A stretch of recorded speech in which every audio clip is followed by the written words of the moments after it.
There's this idea in the New Testament, if you knock, the door will open. You think, well, that's an unbelievably, naively optimistic statement that no one in their right mind would possibly give any credence to.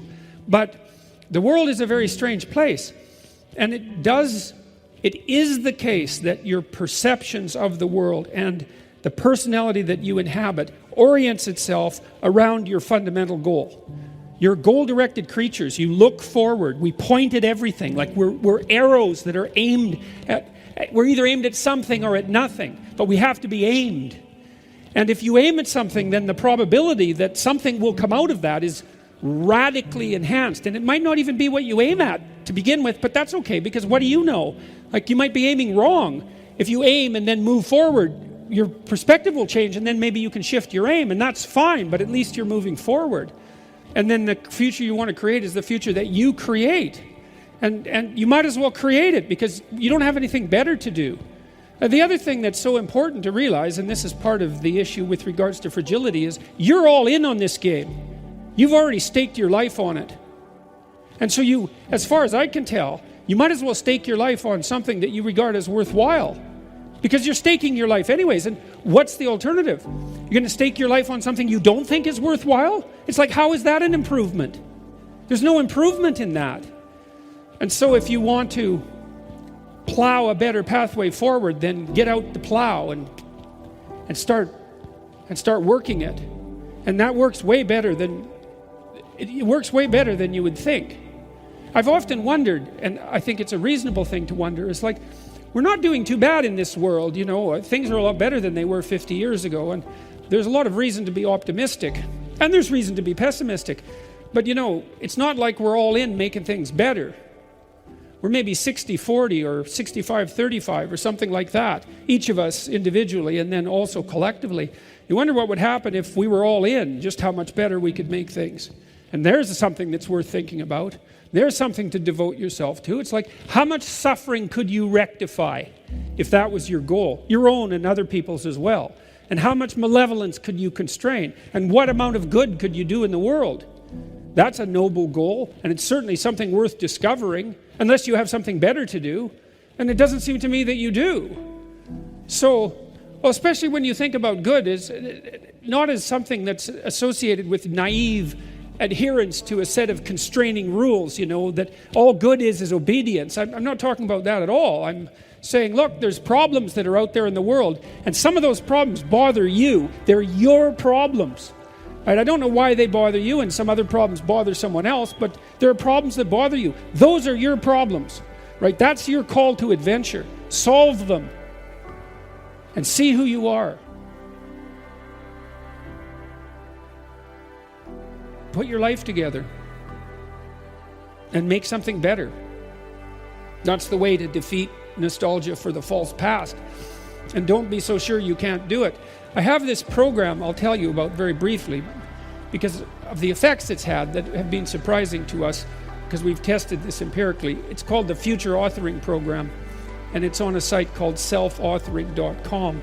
And it's a program that is designed to help people make a plan for their life. And it's a fairly straightforward program in some sense, although not so much in others.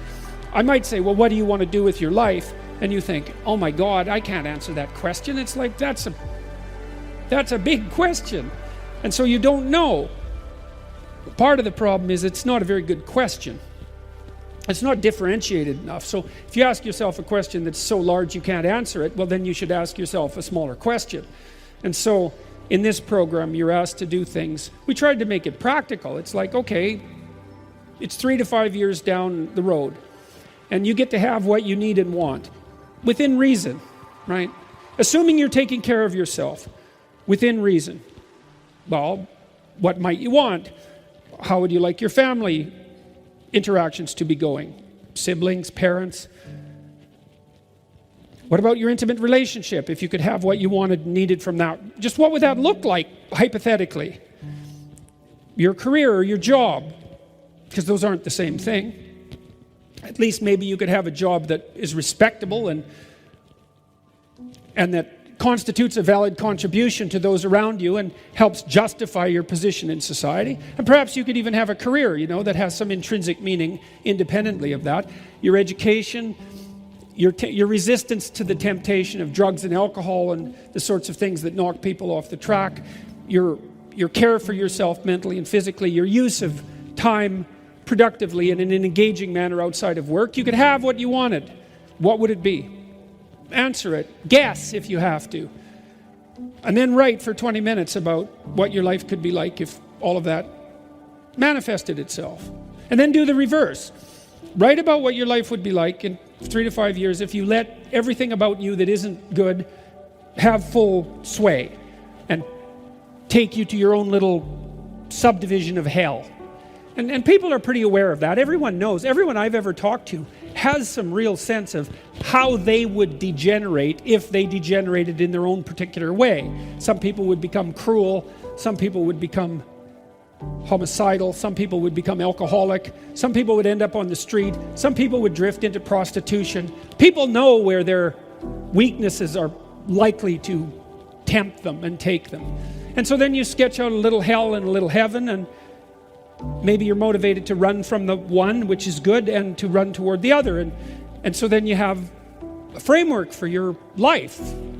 And then maybe you make a strategic plan. Well, we've done that now with thousands of people in Holland and in Canada, mostly university students, well, all university students in the research studies. And we found at this little college in Canada, Mohawk College, that if you brought students in the summer in their orientation and just had them do this program, which should probably take you about 5 days if you did it thoroughly, if you had them do it really badly in an hour, that decreased the probability that the men would drop out in the first semester by 50%. It was a staggering finding, and we found findings of similar magnitude across the other studies. And the reason I'm telling you this is because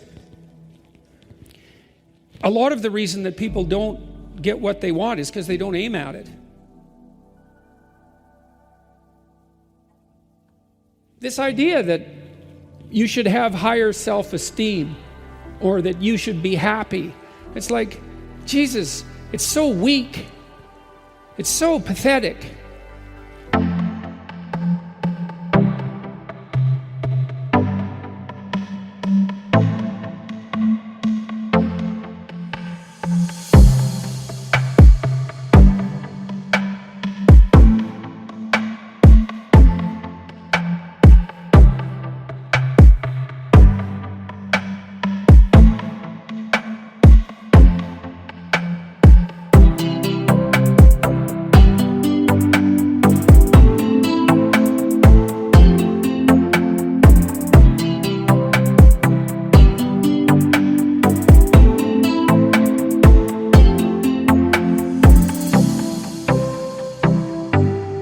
It's like, first of all, forget it, because you're not who you should be and you don't deserve your self-esteem. And second, what good is happiness going to do you when you're unhappy? And you will be. So there's nothing in that to get you out of bed in the morning. You need an adventure, and the greater the better. And so it's back to the high seas, gentlemen. You know, out on the rolling waves where there are new continents to conquer and new things to overcome. And if you think that all the frontiers are gone, then you're not looking, because there's frontiers everywhere, and that's where you should be, right? Working diligently to expand the domain of habitable order into the chaos of potential. And that'll force you to discover who you are and to bring that into the world. And that's the role of men in the 21st century. And there's nothing about that that's anything but good for anyone. I mean, one of the things that I detest about the current collectivist ideology and the insistence that what we live in is a patriarchal tyranny is that it associates the activity of stalwart men with nothing but tyranny and power. And I think that that's dreadful beyond imagining, because it conflates bravery and courage and competence and the desire to adopt responsibility and the ability to be generous with nothing but power. And it gives men, especially young men, an excuse to be useless so that they'll be harmless, so that they won't be destructive. And none of that's helpful. It's like you're a dangerous creature, and that's a good thing. And you should you should harness that and discipline it towards some impossible goal, one you can barely lift, and see if you can manage to struggle uphill with it. And then things will straighten themselves out. And then we won't have to ask, well, what's the role of men in the 21st century? There are terrible problems that need to be solved. Solve them. It's within our power to solve them. It's within your power to solve them.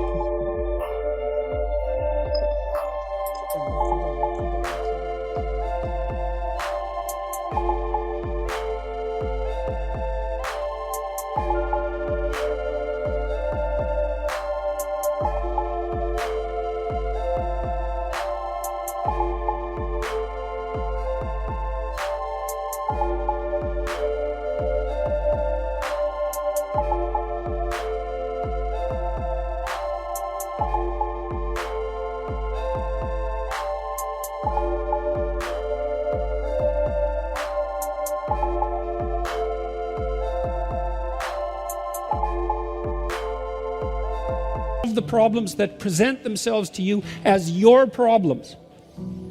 Solve them. That's the right solution. And there's nothing in that that isn't good. And there's nothing in it that isn't like that call to adventure that can get you up in the morning when it's a difficult morning, when things have collapsed around you for one reason or another. You need a purpose for moving forward, and it has to be the sort of purpose that justifies the suffering. So